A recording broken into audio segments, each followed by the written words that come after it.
And that's right. Welcome back, everybody, here. Pro Wrestling Experience on ChicagolandSportsRadio.com. I'm Josh Lopez alongside Kevin Gray. Honored to have our next guest here, UFC legend, UFC Hall of Famer, a former light heavyweight champion, the 1998 King of the Ring winner, Ken Shamrock. Ken, welcome to the Pro Wrestling Experience. I'm Josh Lopez. Thanks for coming on, and how are you doing today? I'm doing well, man, and hey, listen, thanks for having me on. It's always a great time when you get to be able to talk to the fans and have some fun. Yeah, absolutely. Here on our show, we don't really try to dig into personal or backstage stuff. We're not into that.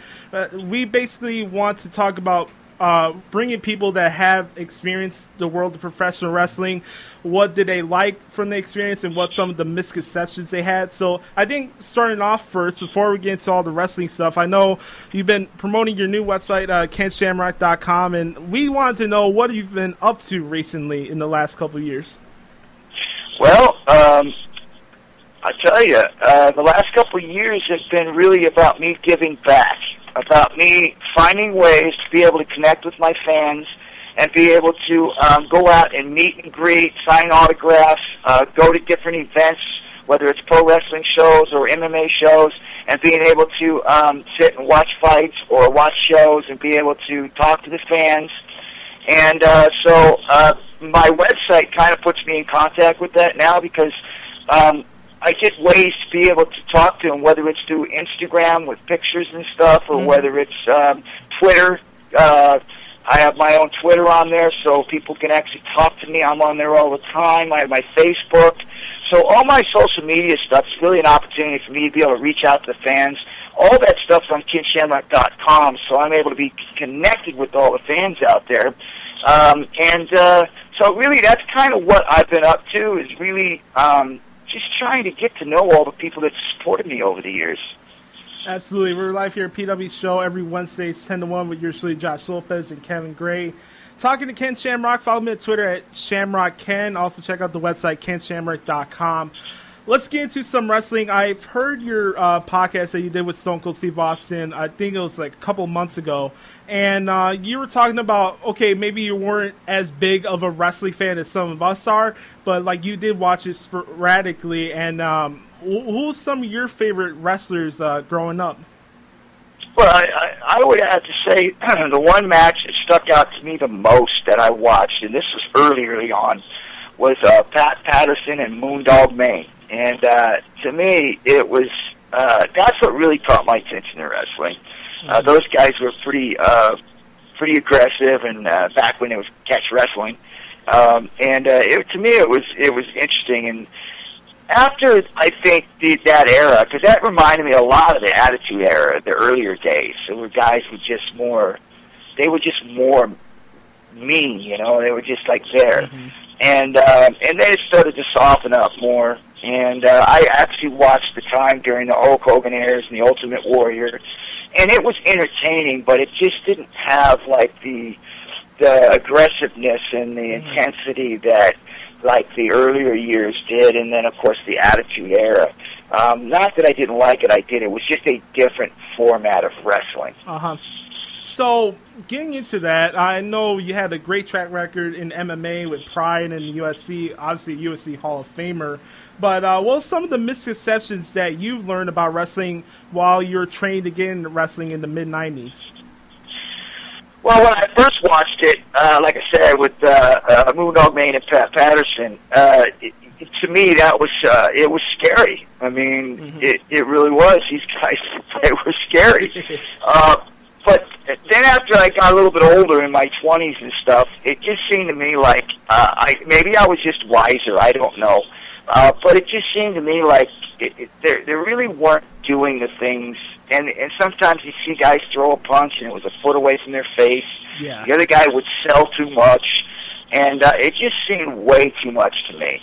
And so when I actually got involved with pro wrestling, I did it. My dad said, hey, this is a great opportunity. You ought to try it. You're not doing anything. So I went ahead and I started getting involved with pro wrestling because I thought, hey, it'd be fun, travel around and do a few of these things and flop around a little bit, and it'll be great. Well, when I got involved with it, I went down. I actually started with Bud Buzz Sawyer in Sacramento, California, and all he had to do was just shoot on guys and make them quit. So I didn't get much out of that. But then I had an opportunity to go up to Mooresville, North Carolina, and work with Roy Nelson and Gene Anderson, and that's where I started getting an understanding about what pro wrestling really was about. And I remembered after I got in it for a while, I grew a huge respect for pro wrestling because of the amount of time that you spend on the road, the intensity and the work that you have to put in just to get into the ring and be able to achieve that level. There's so much work that goes into it, and there's so much to just putting a match together. I mean, you got to be somewhat intelligent. You got to be able to remember things. You got to be able to be athletic enough to take bumps. There's just so much to it, and that when I did it for a little while, I had a whole different respect for what pro wrestling was and the people that were involved in it. Yeah, I think you made a great point there, especially when in the mid-'90s where wrestling started doing monthly pay-per-views, and then you're during the in-your-house era. How was that different as opposed to, like, training for a fight that would happen maybe once a month or twice a month? How would that schedule be for you during that time? Well, for me, and maybe it was just because it was just, it was natural for me, especially the way my background and my upbringing. Fighting was just I wasn't afraid of fighting. It wasn't afraid of getting punched. It wasn't scary to me. So fighting to me became natural. It was a natural thing. I went to Japan. I tried out. I did well there. I got my first fight. I won my first fight. I became a world champion in pancrase. UFC came around. Bare knuckle, no rules. It was exciting. I went in. I became the face of the UFC, the first single fight champion. It all became almost like it was just who I was. And then when I got with the pro wrestling thing, it was a little more difficult for me because it wasn't just about going in there and slamming and slamming moves on people and slamming them on the turnbuckles and into the mat and into posts. It wasn't just the aggressive part that you had to also mentally think about things that you had to do. So there was a lot more to pro wrestling. There was a character you had to portray. So there was just so much more involved in pro wrestling that it was a little bit more difficult for me to master pro wrestling than it was for me to go in there and beat somebody up in the UFC. So, yeah, I mean, I guess for some people it might be the opposite because maybe pro wrestling came easy to them, and then when they went into the UFC it was harder. But for me it was the opposite. I think that MMA was a natural thing for me. It was easy. It wasn't. I'm not going to say didn't have its hard parts, but when you compare pro wrestling and the things that I had to do to succeed in pro wrestling, as opposed to what I had to do in the UFC to succeed, it was a lot easier for me to move through the ranks in MMA and be very successful there than it was into the world of wrestling. Getting into your time, you came in a better time than anybody else would. Going into the Monday Night Wars, you had a roster full of high-energy guys that are trying to outdo each other each night. And how's your time during that time with the roster, and what were some of your favorite matches during the Attitude Era? Well, I tell you, I really enjoyed that because it almost like they brought me in at the time where I left Stone Cold Steve Austin and Bret Hart's match, which really changed the face of wrestling, to really bring in that Attitude Era. And it almost felt like they brought me in just to change pro wrestling into that Attitude Era. And I was the guy that was going to make it happen. And that Bret Hart and Stone Cold Steve Austin were the guys that were going to do the work in the ring to make people believe that it was going to happen. But they needed that personality from that kind of genre to be able to get people to realize that pro wrestling has now just taken a turn. So to me, I don't know how Vince did it. I don't know if it was an accident or whether he planned it. But to have me in that match with Bret Hart and Stone Cold Steve Austin to actually start that Attitude Era was, to me, absolute genius. Yeah. Because if he knew that was what's going to happen, my gosh, how could anybody... I mean, that's just amazing to be able to do that, to be able to think like that. and then have two guys in there that were able to make a match come across as this pro wrestling era of what we were used to seeing is now changed into, I don't care about you, I don't play this pro wrestling game, I'm here to beat your ass. And so it was amazing to me to actually be involved in that and actually be a part of changing pro wrestling into that attitude era, because after that match, the world of wrestling and pro wrestling had changed, not just with the attitude era, but also with the type of things that you've seen going on in the ring. Mm-hmm. You never saw an armbar. You never saw a triangle choke. You never saw a lot of these knee bars and ankle locks. Now you see them all the time in pro wrestling. And so that era, if you look back on it and look at the things that weren't happening before the Attitude Era and after the Attitude Era, you will see that there is more things happening and now than they ever in any other generation or any other history that changed pro wrestling. KG? We're talking to Ken Shamrock here on ChicagolandSportsRadio.com, the Pro Wrestling Experience. Ken, it's KG here, and it's interesting you brought up how you helped usher in a new era, and you're talking about like the arm bars and all these different submission holds that now are just like a part of wrestling, like just like a clothesline would be. And you went against some big names in WWE, including like the Goldust and Val Venus, Billy Gunn, everybody you went up against while being part of the Ministry, the Hearts and everything. But one of the more interesting feuds was your feud with Steve Blackman, who also was kind of an outsider in the world of wrestling because of his martial arts background. How was it working with somebody who also was more of a legit fighter like yourself? Well, I really enjoyed my matches with Steve because we neither one of us really had a soft hand. So we didn't mind it, though, because the way we felt was like we're big boys, and we're both in there, and we realize what's coming.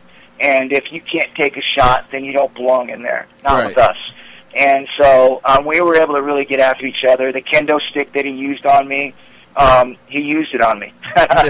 So he rung my bell a few times. So, but again, like I said, I think that's an attitude there where guys were willing to roll themselves up into barbed wire and electric fences and get hit with bats and chairs to the face and all these things that you didn't see happening early on and you don't see happening today, because I think there was just a certain era, a certain kind of person during that time that were really worried about what their matches looked like, and that they didn't want to say, well, that didn't look real. So basically they made it real, and they made things happen in there that you just don't see happening anymore. Yeah. So, and I tell you, the matches that I really enjoyed, and I had a lot of my, I got to work with Shawn Michaels, I got to work with Bret Hart, The Undertaker, Kane.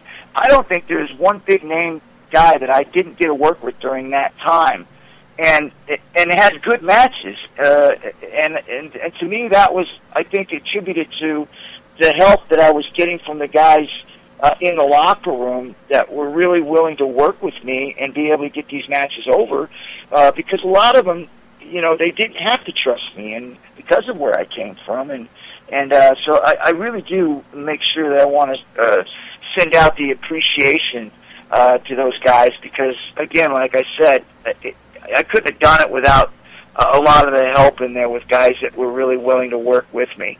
And I think Bret Hart was one of those guys who really reached out and had me come up to Calgary and worked with me against my Vader match and really helped me understand the psychology of pro wrestling. So just a thanks to all those guys that helped me, and especially Bret Hart. A couple more things before we let you go. I watched a lot of your matches yesterday, getting prepared for this interview today, and I really enjoyed your match with Vader. Like you said, it was kind of like a growing session for you as far as how to do the in-ring psychology and stuff. Was there any guy that you wish you had to work with a little bit more? And secondly, how would you describe your overall experience in professional wrestling? Well, to answer your first question, it wouldn't be any one guy that I wished I would have worked with more. I won the King of the Ring. I was Rookie of the Year. I was Intercontinental Champion. I was Tag Team Champion. You know, usually when you have these things that kind of all line up, the next spot is working a program for the title. Yeah. And it didn't happen for me. For whatever reason, I thought the matches with me and The Rock were great when we were running for the Intercontinental title just before he moved up, because I went through the same path that he went through. And I captured the Intercontinental title from him. Then he moved up and went and captured the WWF title. And I thought that I was going to be the next in line to go up and chase The Rock for the title. Because we did have good matches and we did work programs together, and he moved up and I thought I'd move up behind him and that these things would happen, and it never did. It never happened. And you know, it is what it is, but it's one of those things where I just didn't understand what had happened. So that's not one person that I wish I could have worked with. It's the fact is that I didn't get the real shot to work a program to be able to at least be in the mix for that World Heavyweight title. Right. KG, what was your question? Well, I was going to say, you know, you were in a championship match against Shawn Michaels in your house, which technically you did win. So, in a way, you are kind of a world champion, at least in my eyes, you know. But you know, is there anybody now that you know you think would be a good matchup for you, whether they're currently active or somebody who may be, you know, coming back or anything like that? Someone you think you can work with in the WWE or even in TNA? Well, you know, listen, I think there's, I think that you want to get back to big numbers and huge numbers, and you want to create interest back into pro wrestling. I think you bring me back in and you have me go against a Brock Lesnar or Dwayne The Rock, because I never got to finish that run with him because he went out and captured the WF title and never got a run at him for the title. I think that myself and The Rock would be a huge draw. I think myself and Brock Lesnar would be a huge draw. Yeah. And I think the one that I think everybody would probably want to see, just so that you know, they could see me whip his butt, would be me and the Hunter. Yeah. Yeah. That would have been an awesome match. Yeah, it would have. I think one guy, I don't know how much you're currently watching the product, but I think once Daniel Bryan comes back, I think that would have been another guy that you would have had great work with. One last thing, Ken, and I really appreciate you coming on the show today. If you're ever presented the opportunity to come back in wrestling as a trainer or even a Hall of Fame nomination, would you be interested in that? Oh, absolutely.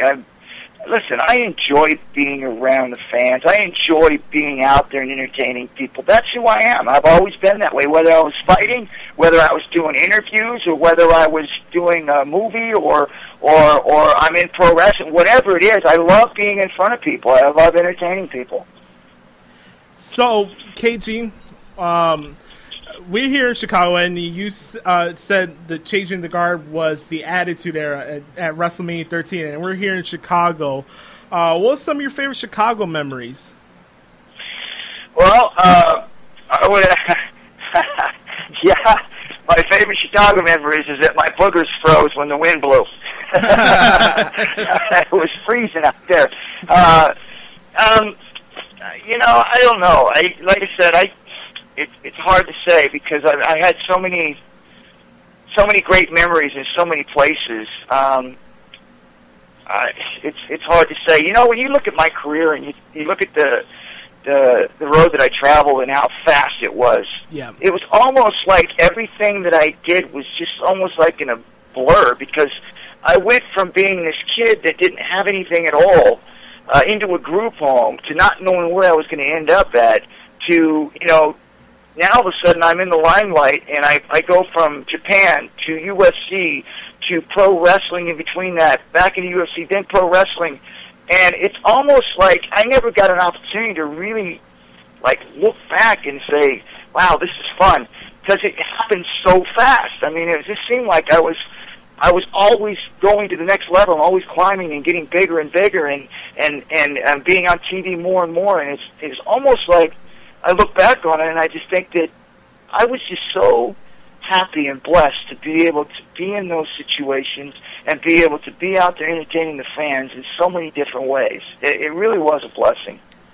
It was a blessing getting to talk to you today. I really appreciate what you've done for the business and how great of a guy you are, and taking your time, your day to come on the show today with us. Thank you so much, Ken, for coming on the show. And where can people find you in case they wanted to get in contact with you? Well, I have my website, KenShamrock.com. That's up and running. I got T-shirts on there that you can go in and buy some shirts. There's a lot of information on there. I have pictures, interviews, videos of my interviews. There's one thing on there, too, that's really fun. I have an Easter egg on my site, but it's in a place that's hard to find. But when you find it, it allows you in on one of my private pages, which has a lot of information on that page. And people that have found it have really appreciated it because it felt like I was bringing them into my family. And it really is. It's a good page. It's a fun page. So if you can find the Easter egg, got to search for it. It's a great way to find that page and get on there and really get into who Ken Shamrock really is.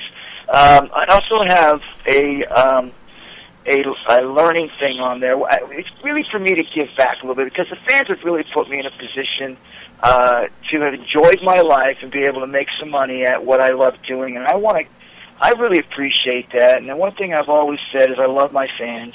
And I have a thing on there. It's a investment. I have now involved myself in taking my financial investments, and I've invested them into some different things that you can find on the investments on the stock market, whether it's new businesses or old businesses. Mm-hmm. But there's so much information out there that you can learn how to find these information and these different things to be able to invest the money that you've already earned, invest it into things that you know that's going to make money back for you.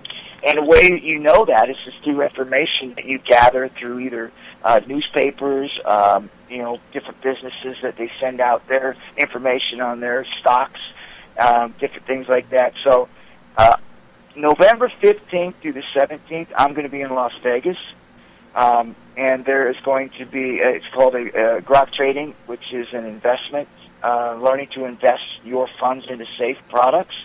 And a friend of mine, Des Woodruff, who is put me in a really great financial situation now with his expertise. He's actually doing a seminar down there on a mentorship, November 15th to the 17th. He's my business partner, and I'm going to be actually taking those classes, and I invite all of you who have an opportunity to be able to take the money they've already earned and invest it and make money back on your investment. Come check this class out and take it with me, have some fun, make some money together.